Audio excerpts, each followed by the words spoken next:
Hey everybody, my name is Max D'Angelo, and today I'm going to teach you how to change a flat tire.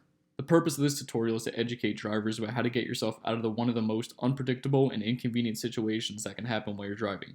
The intended audience is not for people who own cars or drive a car they don't own. It's honestly for anybody and everyone. Cars are our main form of transportation, so why wouldn't you take the time to learn how to do something that could help you, your family, your friends, or even a stranger if they needed the help? With that in mind, I say we begin. So real quick, I wanted to just talk about this infographic I found. As you can see, fewer and fewer generations after Generation X know how to change a tire. I think it's a necessary skill to have, even if you don't own a car. It's a procedure that'll save you from being stranded and potentially save you money. It's a lot simpler than it sounds, and as you can see, it's sort of a dying skill to have. So first, you want to locate your spare tire. They're often under the carpet in your trunk if you drive any kind of sedan like a Camry, an Accord, any kind of four-door sedan. If you have a truck or an SUV, if you have an SUV, the tire might be under the carpet, and if it's not, it'll be under the trunk. If you get on your side and look under the car, it could be right there. So that's one of two places for an SUV, but for a car like mine, it is just under the trunk. And right above it, you have the tools on a piece of styrofoam. So what the jack does is it helps you lift the car up and down. The tire iron is going to help you remove the lug nuts, and the jack tool is going to help you operate the jack. So you also want to find your pinch welds. The pinch weld is where the frame attaches to the body. Every car should have four, one for lifting every wheel off the ground. You can use part of the frame. As you can see here, I have this part of my frame here I could have used.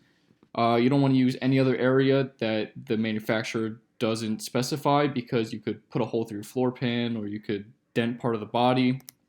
And here it is from the rear. You can see it's marked by these two divots. This is where you want to place the jack, which is what I did here. And you want to bring the jack up high enough so that it's lined up with the pinch weld.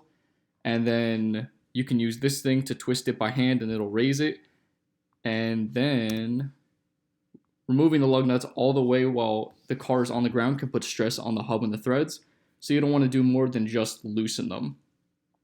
To do that, you can use your body weight, like you can see here I did in the photo, and you can stand on the tire iron and just hop a little bit until it starts spinning. After it's loose, don't touch it. The reason you can break them loose on the ground is because once the wheel is off the ground, it'll be harder to get the lugs off with nothing keeping the wheel from spinning.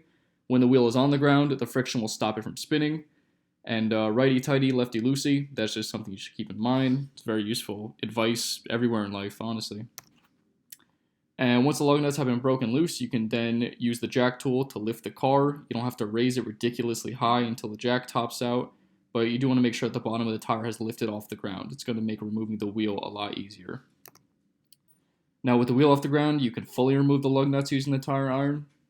Put them to the side, but don't lose any of them. Driving without your lug nuts can cause vibrations and wear out suspension components, the wheel bearing, and in some cases, it can shake the wheel loose and the other lug nuts, and it can fall off while you're driving, so try to keep track of them. Once they're off, you can remove the wheel entirely. Now, the reason I say it might be difficult there is because if the wheel hasn't been removed from a vehicle in some time, it can fuse to the hub. When I got my first flat tire, I couldn't change it because the wheel just wouldn't come off, and I had to get it towed.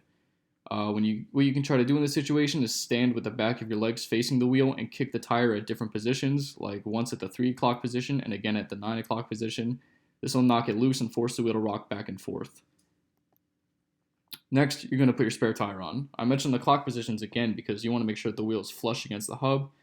You'll either want to crouch and use your knees to hold it in place, or if somebody's with you, they can push the wheel flat against the hub and then you can hand tighten the lug nuts. It'll make the lug nuts travel further on the threads and ensure that the tire is installed evenly across the 5 points. Make sure you tighten the lug nuts by hand. You don't need to use the tire iron yet because you don't want to damage the threads by putting the lug nuts on at an angle. And you also won't have any resistance while it's up in the air to stop the wheels from spinning while tightening the lug nuts. So after the hand tight, you can put your hands at the 9 and 3 positions and gently shake it back and forth, and there should be no shaking or clicking. That'll tell you if it's tight or not. Once they're hand tight, you can let the jack down just enough so that the tire is touching the ground. The resistance here is going to let you tighten the lug nuts properly the same way you broke them loose. Alright, so now it's time to tighten them. What you want to do is tighten them in a star pattern.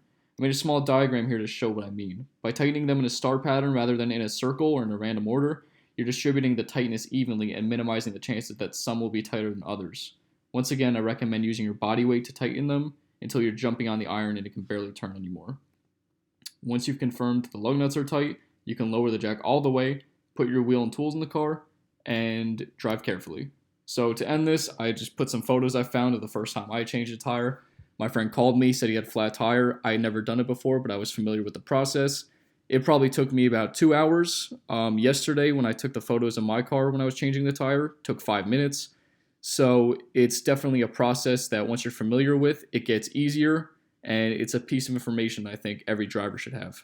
So I hope you learned something from it, and drive safe, everybody.